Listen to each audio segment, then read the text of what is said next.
Hey everyone, this is excuse me. This is Dave Cottle with Music United Against Teen Bullying and Suicide.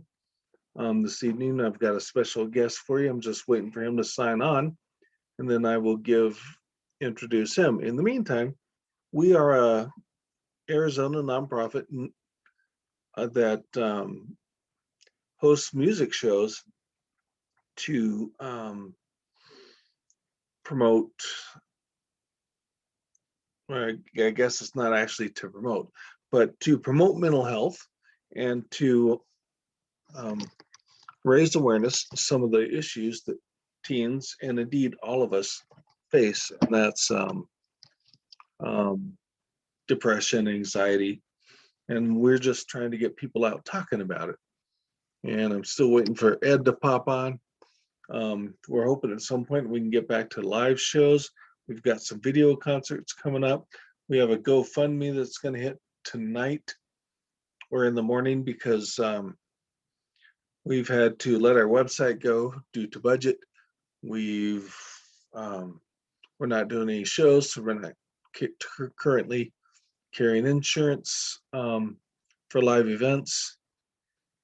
And so until the majority of the population is vaccinated and we have these new strains under control, we're not going to be out in public doing shows, but we will have some live streams and stuff. But at some point we will be there.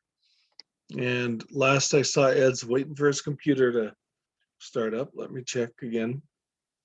Make sure nothing else. No, should be good. In the meantime, we have a lot of merchandise, including, excuse me, the banner that's behind me. It's not really a banner. It's more like a flag or something, but it's apparently falling. But it's about a 30 by 30.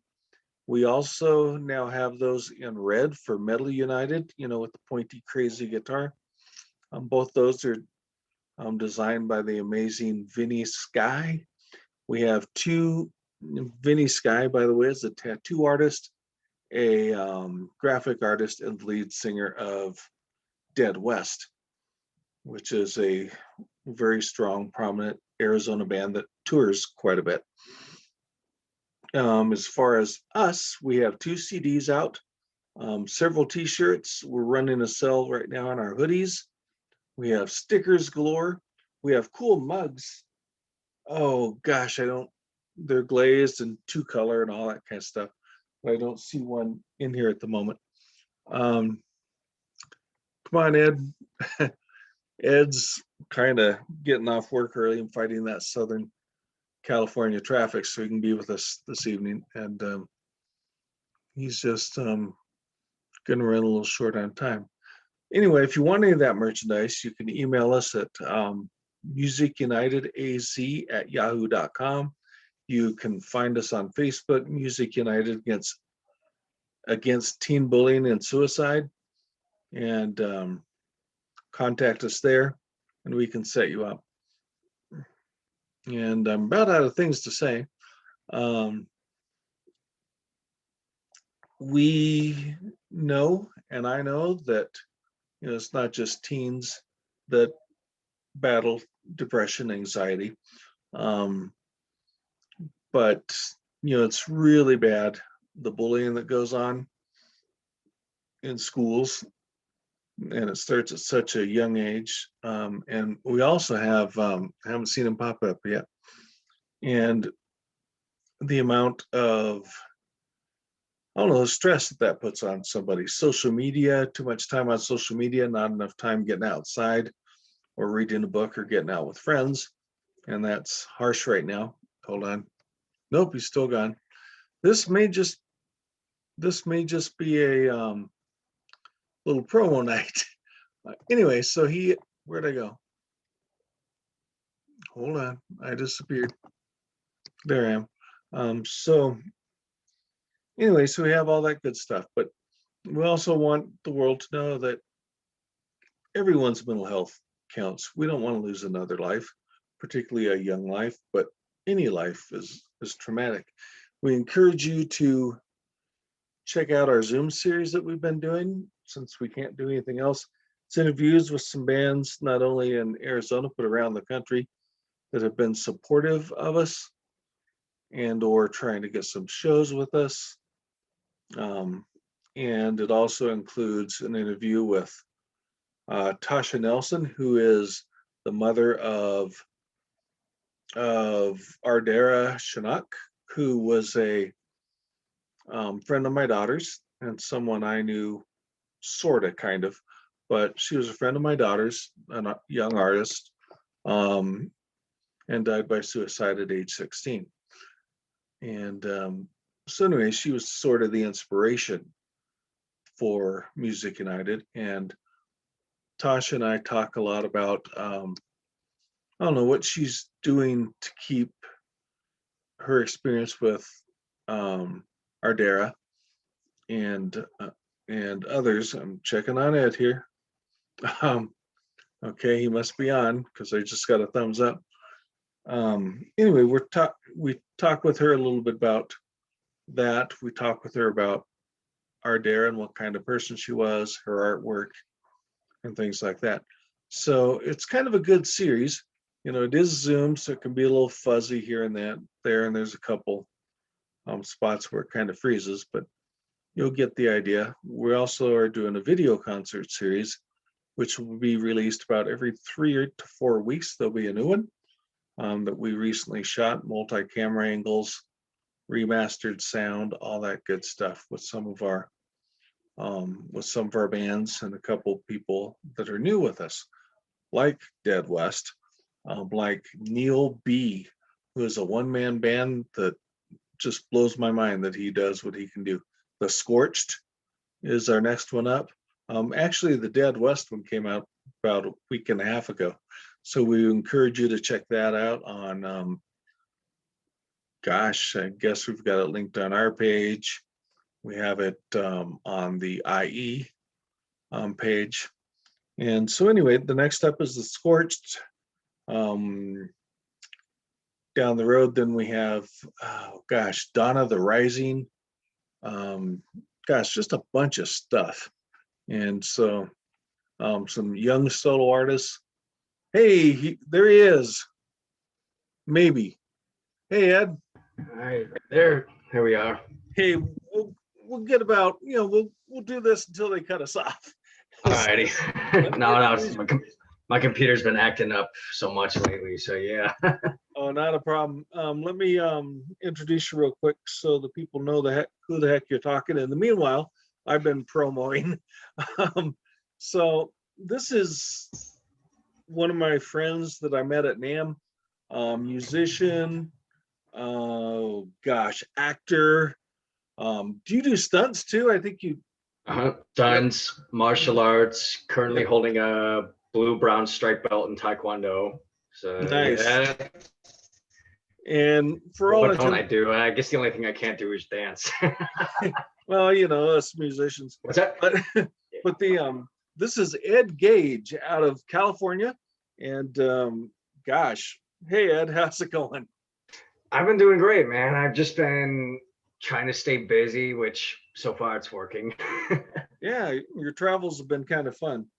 Yeah, no, it's been great, and it's been a hell of a year the past year since the lockdown and the quarantining began, but I've managed to stay active since, and I'm just happy I've been able to do that one way or another. Before we get too deep into this, what's the easiest way for people to find you? You guys can find me on Instagram at Mr.Ed_Gage,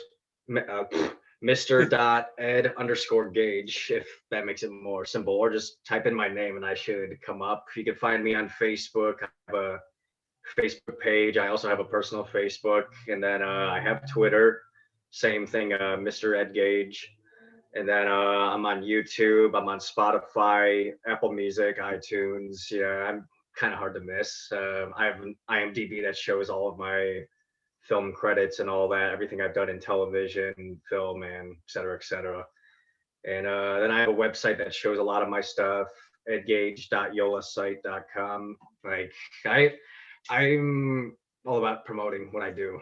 Yeah, and you have a fair amount of merch, and I think you have a Yeah, edgage.threadless.com. I got shirts, tapestries, coffee mugs, you name it. he's got it all. And Yeah. and gosh, there was something else I wanted to plug about you, but I can't think of it at the moment. Anyway, we sort of met by chance. I think we were downstairs at NAM, and Rick Fox, maybe? Who? Yes, it was. It was Rick Fox's panel. Rick and I have been buddies for God, going back like 3 years. And ironically enough, I met him at NAM 2018 actually. And it was funny because he and I had a mutual friend actually, John Alton. John Alton contributed music to the Sleepaway Camp movies as a musician. And I told Rick that I knew him, and then Rick said I went to like school with him and all that, which is funny. And then I told Rick that I was also a fan of his contribution to Steeler alongside Ron Keel and Yngwie Malmsteen, and I've also been friends with a lot of the current and former members of Yngwie, so it was all just like connected in a way. And then Rick and I became really good buddies when we did a benefit show at the Viper Room 3 years ago. He needed a guy who could play guitar and do 2 AC/DC songs, and I was like the first one to raise my hand.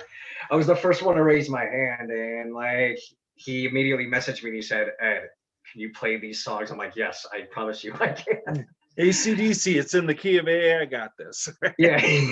Well, no, I was in an AC/DC tribute band for a little bit when I was a kid. Actually, it was like I like studied AC/DC note for note as a kid. So. Oh yeah.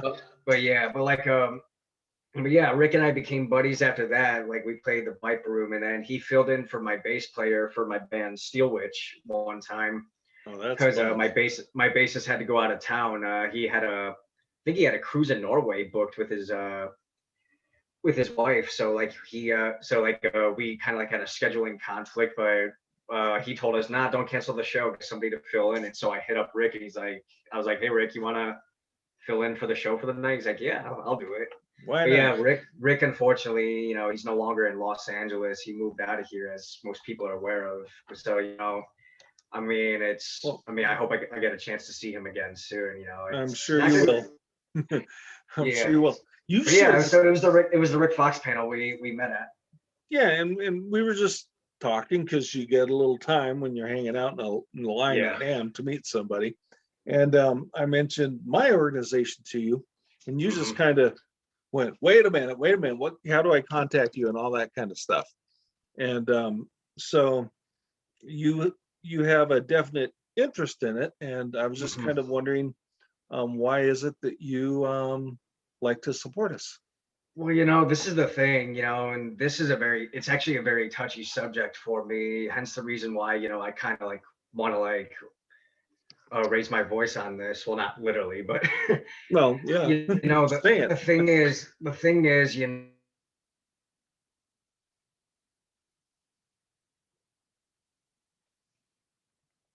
I even suffered from it in my adulthood, and you would think by the time you reach adulthood.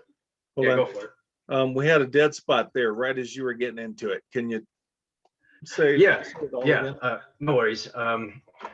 So like it goes back to like my youth, and I went through a tremendous amount of bullying in my youth, and the seeing that it still occurs even to this day, and I think it's only gotten worse as social media became a thing. Because in my youth, when I was like in my early teens, and even in my preteens, I mean, social media wasn't really a thing then. MySpace, I think, was just on the verge of becoming a big thing. Luckily, I didn't have that, but and even in my adulthood, I've dealt with bullying and all that stuff. You would think by the time you reach your adulthood, it'd all be over with. And boy, I had it in almost every job I was ever in. And that's the thing. I mean, I think the one job, there's bullying at work and all that. I think the one job, I never really dealt with bullying at was when I was a bouncer at a bar one time. Like, because anybody who tried to push me around, I'd most likely beat their asses. No, I'm kidding. This is a thing. Bullying is a very topical thing, especially in today's world. I mean, especially in the age of social media. But going back to my youth, I dealt with it like very hardcore. I mean, that was the thing. I wasn't really a fly on the wall in my youth. I mean, everybody knew who I was, but everybody knew as the kid who everybody wanted to target because, I was different from everyone else. And, the thing is, God, it's a very touchy subject Yeah, for it's me not because, cool. It's definitely not cool.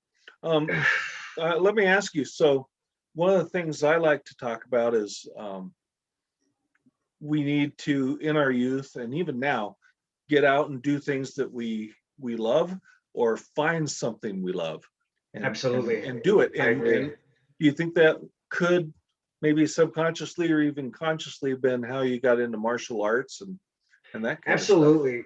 Absolutely. In my youth, I grew up idolizing, guys like Van Damme and, like Steven Seagal and like all those Seagal, yeah. guys. Yeah. I like watched their movies and all that, but I didn't get to later martial arts, later on in life. But the thing is I started getting into fitness after I got out of high school. And the thing was I also idolized guys like Sylvester Stallone and Arnold Schwarzenegger. I really admired, just how big and badass they were. And, they were like the characters, that could just kick ass and, nobody would push them around and all that. And, even seeing that guys like, even like guys like Lou Ferrigno, like bodybuilders like him, Yeah. they dealt with a tremendous amount of bullying, especially Lou, because, he was partially deaf and people made fun of him for it. And look at him, he became Mr. Olympia. He went on to do a lot of great things, and I got really inspired by that. I mean, I'm not ginormous by any means. I'm fit, like I'm not trying to be like as big as like what those guys were, but Yeah, those fitness was guys are definitely, huge, but yeah, those guys are massive. But you're you basically wear a medium shirt, right? But you're cut as hell, man. medium shirt, and like even the medium shirts are tight on me. But You are cut though. I mean, yeah, I'm you cut. I trimmed mean, down a lot. I'm not ginormous like, Arnold. I'm not trying to be like ginormous like them. If I like, well, one of the guys that wrote my training program, he's also another actor and a bodybuilder. He's worked with, names like he was supposed to do a movie with Steven Seagal from what I remembered, but then the lockdown happened. But Paul Logan, he's done a lot of, like films and all that, but he's a martial artist and a bodybuilder. And I told him, can you write me up a fitness program? He's like, yeah, well, what are you trying to go for? What's your goals? I'm like, 80s Van Damme, not trying to be too big or Yeah, too small. So, yeah, but no, like the thing was, I just wanted to be different. Like, I mean, the thing was, in my youth, I was as skinny as a skeleton, people thought, like I was smaller than everybody. I was, believe it or not, at the age of 12, I was 4'10". And by whoa, some miracle, I managed to skyrocket to nearly 6 feet. yeah. And I mean, I was told I was going to stop at 5'5", but I guess they were wrong. You said screw that, right? Your Yeah, your I genes guess, probably skipped a couple generations, it's just your great great grandfather was like 7'3". Oh, wow. So Yeah. what let's jump over to your music a little bit, because I want people to know a little bit about you. Yeah. As people probably can tell, um, Ed is primarily a hard rocker. Are you? Yeah.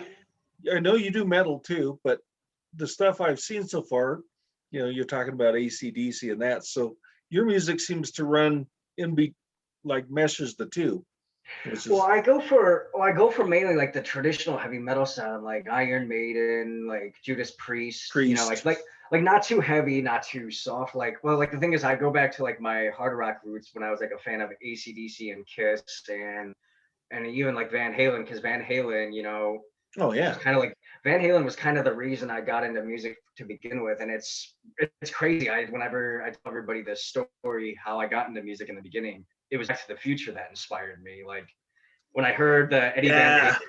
I heard the Eddie Van Halen demo and the scene where Marty scares his dad of the demo was called Out the Window, and it was like the solo that Eddie did and all that. I was just like, I was so mesmerized by that as a kid. And then I see Michael J. Fox playing guitar, and I'm like, I want to do that. And that Yeah. kind of got me into it. And then I started seeing like, I think I started seeing like reruns of Headbangers Ball on TV at a young age and all that. And I think I saw like some Pantera, Van Halen and all that. And It was a good show.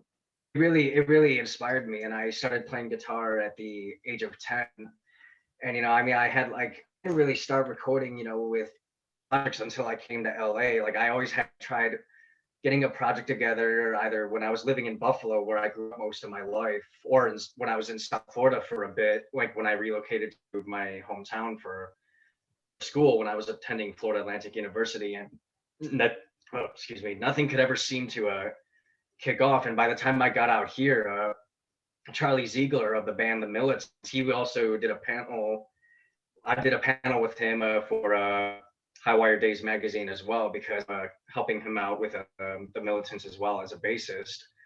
So like Charlie had hit me up and he said, "Hey man, do you want to record anything? I can help you out and all that." I'm like, "Yeah." And so I started my earliest recordings, 3.5 years ago, like when I got to LA.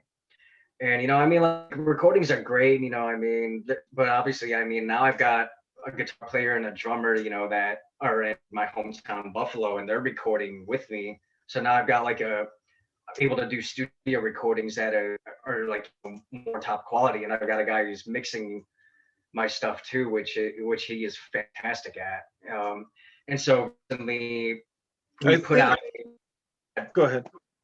So recently we put out a studio single of a cover of AC/DC, actually, of Dirty Deeds Done Dirt Cheap, and it has Steve Grimmett of Grim Reaper as a guest vocalist, and then also John Gallagher of Raven as a guest backup vocalist and a bass player as well. And the thing was, I grew up with Grim Reaper. I think I did, if I remember correctly, I think I discovered Grim Reaper through Bam Margera from Jackass put out these movies called CKY, and he had all these bands that would be like in the background, and Grim Reaper was one of them. And then I heard them again in a rerun of Beavis and Butthead, actually. Yeah. And I was just like, oh my God, this band is so fucking awesome. And like down the road, like Steve and I, we had each other on social media. We were like liking each other's posts here and there, talking every now and then. And I met him in person when Grim Reaper played in LA. And then who all of you been lucky enough to share the stage with and or maybe record with? I think we blanked out again.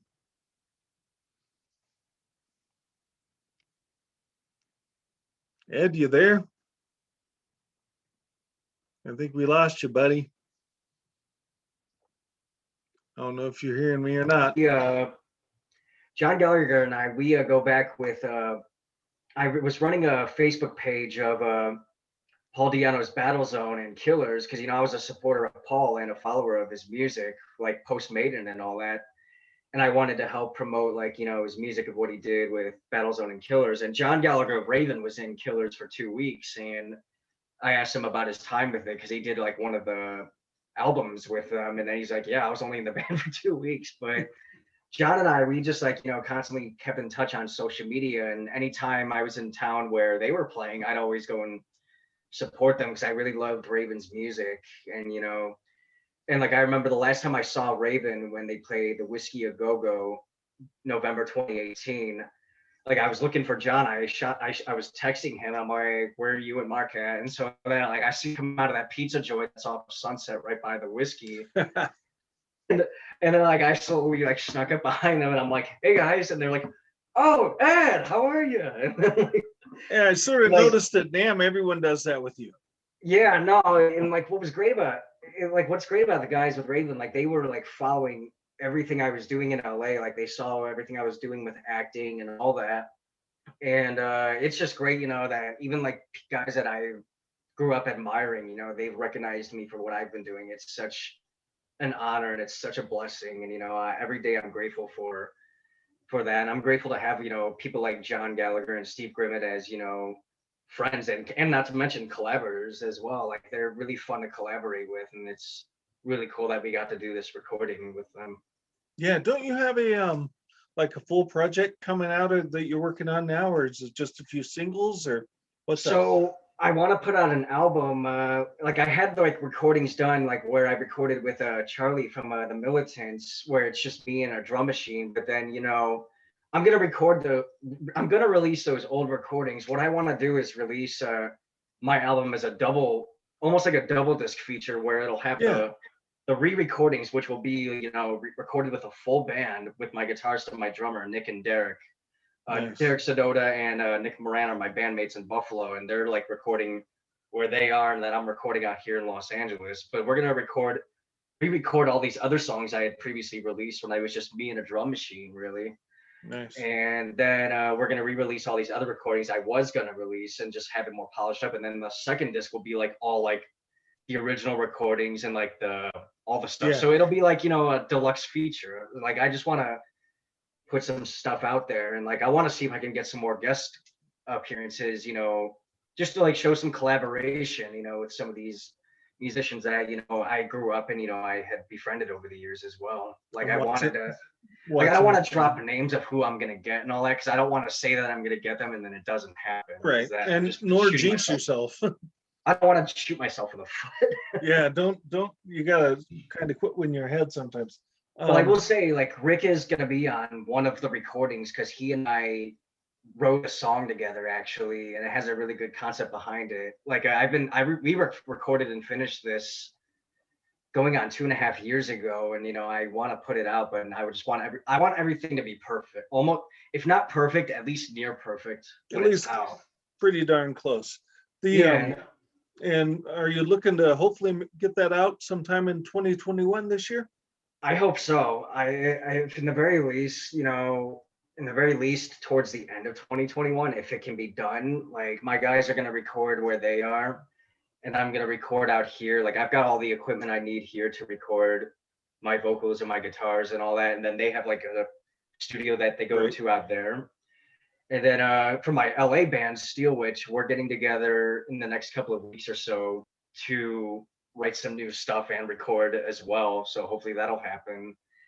And yeah, I mean, with music, I definitely try to stay as busy as I can. I think I haven't, in my time in LA, I don't think I've given as much focus to music as I have done with acting. Yeah, you're a busy man. You're like always on set with something. We only have a few minutes left. They may cut us off because we were a little bit late getting started. So I want to again go over who you are. Dave with Music United, Ed Gage, that's Gage. Was a friend of mine I met from NAMM, a supporter of ours, and he has a new release, hopefully coming out by the end of the year, a bunch of merch online everywhere. But I wanted some new movie and hopefully some movie projects coming soon. Yeah, look up his movies. Yeah, look up all the movies he's been in. But I wanted the people that watch this to see someone, primarily a musician, who was bullied as a kid and was able to rise above it and be a badass. Because I wouldn't mess with you in any way, shape, or form ever. So and you're smaller than me, so I still wouldn't. Even when I was fit, I wouldn't. Well, hey, take a look at Jet Li. That guy is 5'5" and he can really kick some ass. Yeah, you'd want to be careful around him for sure. I wouldn't do it. I wouldn't mess with him either. But so do you have anything you'd like to say? It's got to be real quick about what I just said, that you can rise above it and become the badass you were meant to be. Like if kids are listening to this and all that, I always want to encourage kids don't ever listen to what your haters tell you. Don't ever be discouraged whenever somebody says you can't do something in life, you can't do this. Rise above it. And you know what? The thing is, if anybody gets in your face, you know what? Even if you have to take a beating, just throw a punch. I'm not saying resort to violence. I would never encourage that. But you know what? Don't ever be afraid to stick up for yourself and what you believe in. Don't ever be afraid to stand up to the people that are walking all over you. And on top of it, always fulfill your dreams. Don't ever let anybody, I know I probably repeat myself with this, but just don't ever let anybody, make you feel like you're not worth anything. Everybody is worth something. And, in the end of the day, I've been blessed to have a lot of incredible things happen in my life. And, I was told, and if it gives some people some encouragement, a lot of people said I was going to be dead before I hit the age of 18. and here I am at 28 years old, still kicking ass. And No, I'm forever grateful for that. no, they said you're gonna be dead because people were gonna bully you to death. You're gonna I was just pushed die by around, and suicide, or well, yeah, it was that. I was also getting into trouble, and well, long story short, I also suffered from abuse at home from like one of my parents. I mean, I'm on. that's I think we may have just finished. Um, but yeah, that's one of the things that happens. The abuse just keeps going in a cycle. And Ed, I think no, it says we're still going. You're just frozen. And so you may be getting it at school, and you go home and you get it there. You're kind of stuck. That's a tough spot to be in. These And things I had to deal with. And yeah, like honestly, you know what? Whether you're being abused at home or anything like that, please don't ever be afraid to speak out. Don't ever be afraid to like go to somebody and tell something. Like yeah, don't live in fear. I'm one of these people that thinks young people need people they trust, adults they trust outside of their Absolutely. house, outside of their family. Just Absolutely. one, if at the very worst, you're going to learn some cool stuff, because we have stories, and at the very best, could save your life at some point. So, Ed, we're having trouble here again. You seems to keep freezing. So I'm going to call us a night. And this was Ed Gage, friend of mine from California, that is was bullied. Are you there? Yeah, I'm here. Okay, because your sound and video keep going. We're probably at the end of our thing. So I was just saying you're a man that was bullied a lot as a youngster. You grew up to be the musician you aspired. Well, you're still there's always up, but and an actor and just martial arts artist and just a overall good guy from what I could see. I And try. I try. You know what? I'm not perfect by any means. none of us are, man. But you seem to keep freezing, so I think I'm gonna call it night. It's Ed Gage, Gage, and I'm David with Music United Against Teen Bullying and Suicide. Follow us on Instagram, Facebook, subscribe to our YouTube channel, and be sure to do all the same with Ed's. And thank you, everyone. Good night. Okay. Hey, Oh yeah. I I don't know why the internet no, we're keeps still asking. on. Anyway, thanks, Ed. No, dude, thank you for having me on here. I'll come back. Like honestly, yeah, We'll get just a show. everybody who's watching, please continue to support, Music United. And you know what? And if you ever see our youth being pushed around, always be a voice for them. Always be behind them. That's all I'm gonna say. Yeah, and I think as soon as live music is widely accepted, again, as safe, we're either going to try to get Ed out here for one of our Metal United shows or get him as part of a show that we're going to be putting together in Los Angeles. Thank you, Ed. Thank you, everyone. Good night.